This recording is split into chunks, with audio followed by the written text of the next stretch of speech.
Mel 2204, your pageant vlogger host. Subscribe! Magandang araw Pilipinas and good day pageant lovers. Last two standing. Yan ang sigaw ng mga pageant fans para sa Miss Universe Philippines 2024 competition. Kina Miss Universe Philippines Iloilo City Alexi Brooks and Miss Universe Philippines Quezon Province Atisa Manalo.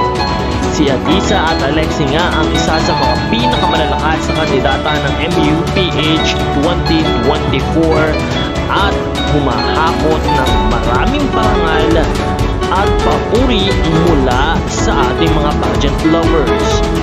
Matindi ang labanan, kapanapanabik ang magiging kaganapan, lalo't higit sa darating na Grand Finale sa May 22, 2024 sa Mall of Asia Arena kung saan gaganapin ang Grand Coronation Night ng Miss Universe Philippines 2024.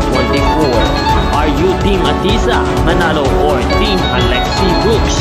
I-comment lamang ang iyong sagot sa ating comment box at huwag kalimutan na mag-subscribe para sa iyo pang mga updates and videos.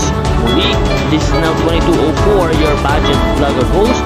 Maraming salamat sa iyong panonood at maraming salamat sa iyong pagpindot ng subscribe button. Magkita tayong muli sa susunod na mga video.